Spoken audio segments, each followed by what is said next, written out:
This is a critical film review for the 1958 film The Missouri Traveler.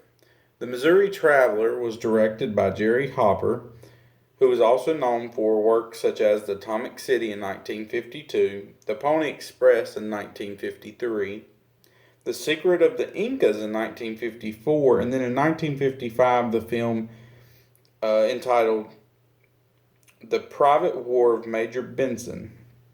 Hopper brought in a cast for this film starring Brandon DeWild, who played Barn Turner, and also Lee Marvin, who played Tobias Brown, a wealthy landowner and horse farmer, and also Gary Morrell, who played Doyle McGee, who is the editor of the local newspaper. And also in the film was Mary Hosford, who played Anna Love Price, which was a prominent female figure there in the town of Delphi, Missouri, where this film was based. The film was based in 1926 in Delphi, Missouri, um, and it starts off in the Missouri countryside when Tobias is riding a single horse wagon and comes across Barn Turner, who is walking across a bridge. And Barn tells Tobias that he's headed south towards Florida, that he's wanting to become a farmer and have something of his own in life. And this is because he's actually a runaway from the Eatondale Orphans Home in Missouri, or the Eatondale's Orphan Asylum, as they refer to it in the film. So Tobias gives him a ride to the next town, which happens to be downtown Delphi, Missouri. When they arrive in Delphi, a confrontation ensues because Tobias ties up his horse and wagon to a statue of the Confederate General Sterling Love.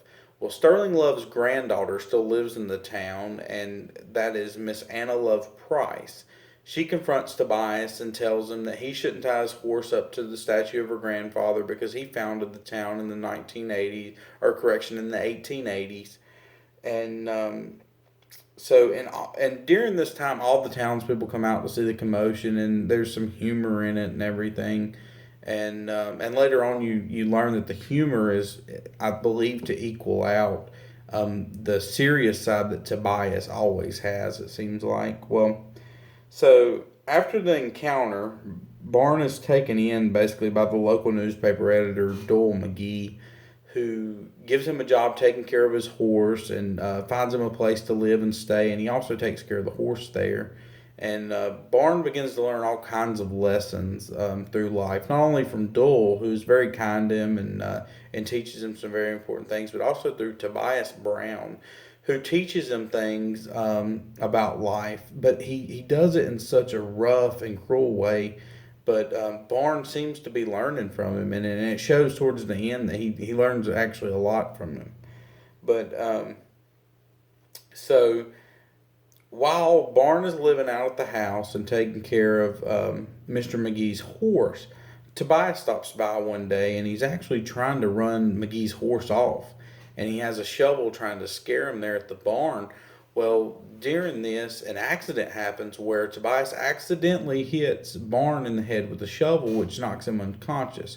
He gets him inside, and they get a doctor out there. Mr. McGee comes, and several of the people from the town, including Miss Price, who convinces a lot of people in the town to donate some of their furniture and stuff to kind of make Barnes' house into a home that he can wake up and he can feel comfortable there and everything. So he does end up waking up, and Tobias and Doyle both kind of teach him the ways to farm and everything like that.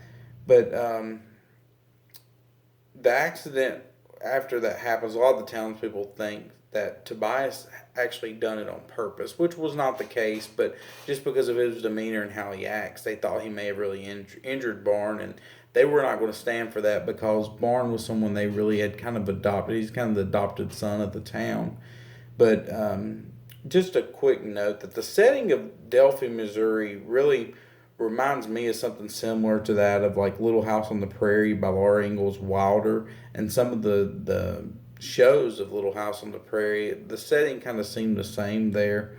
Considering that the film has been around for 59 years, I think it's very important to say that a lot of the lessons that it's teaching to Barn that they still hold true today to someone if they would want to just take the time to sit and listen. And also, with all the seriousness shown by Tobias in the film, there was plenty of humor found by the local townspeople, the mayor, the local bartender, and other people in the town that kind of leveled that out and made it equal. And there's some music that's used in the film, and it really carries the narrative of the film. It keeps it to kind of flow correctly and to flow, showing the importance of the what they were teaching, and also that the teaching methods were very different by Tobias and Doyle, but they taught Barn a lot about life and what comes with it. And also at the very end of the film, it's summed up by a horse race, the same horse that Barn was raising and taking care of for Mr. McGee. Barn is riding this horse, and Tobias is riding one of his fine horses that he has in a race. Well, Tobias wins, but at the end of it all comes down to some of the lessons that Barn had learned from both Tobias and from from Tobias and Mr. McGee. It all comes in together, and Barnes up becoming the farmer that he wants to be. And although he didn't win the race, it ended up turning out into his favor. But other than that, I mean, I would recommend this film to anyone who'd like to experience some of the past, and the simple life that come back, and in the 1920s to an extent. But overall, it was a good film, and there's a lot of lessons to be learned if you just take the time to listen to them. Thank you.